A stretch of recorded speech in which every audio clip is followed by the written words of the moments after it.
or quick Bar Torah. The second one of the Debrot, or the Ten Commandments, is not to have idols. And so there's a lot of, say, misunderstanding somewhat on this, that it's not anti-art. Jews are not anti-art per se.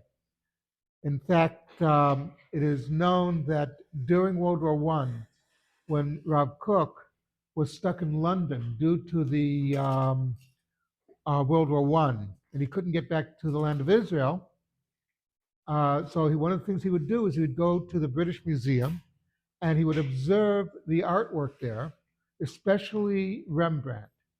According to Rav Kook, that Rembrandt had the light from the first day of creation. That was the light of understanding of holiness, and that he felt that Rembrandt's artwork was so holy that you could actually feel the artwork and feel how God coming through Rembrandt. An interesting take. A friend of mine who's into music, when he was asked if he had any evidence of God, the existence of God, he said Mozart, because you can't explain how much Mozart produced at such a young age, that he was such a great musician and great composer, etc. So the whole concept of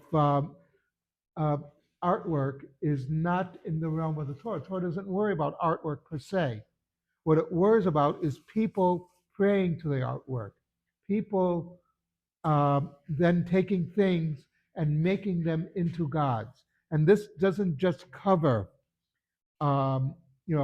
images. It also could be ideology.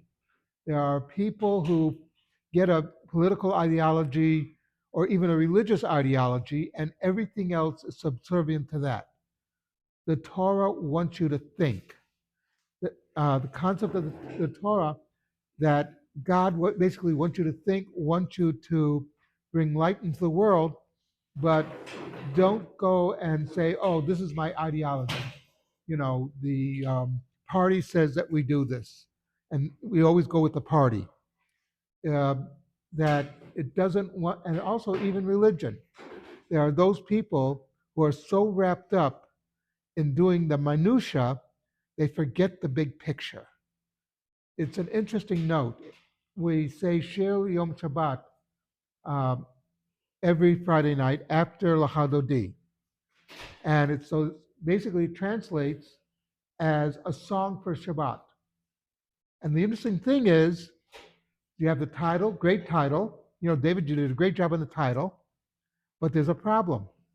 Nowhere else in the Psalm or the Tehillim does it say Shabbat. It's like, David, did you forget something here? The title? What is this about? And the idea is, don't get caught up in the minutia of Shabbat. And there's a lot of minutia we can get caught up with, etc. Remember what the importance of Shabbat is. That it's a day that we stop and take cognizance of our lives, etc. And this is what the Second Commandment is coming to teach us. It's God wants you, we have to pray to God, etc. But don't get caught up in all the minutia of the details that you forget the main purpose. Realize there's a whole purpose behind God giving us the commandments. It's not just that we have nothing better to do. It is to make us better people. We do the commandments so that we will be better Jews and help improve the world by being better. Don't worry about the government. Better that you shouldn't worry about the government.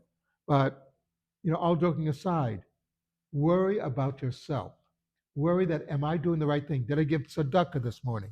Did I pray? Was I pleasant to everybody I met? Did I make their world a better place by my being here? And that's what it's really about. Something to think about.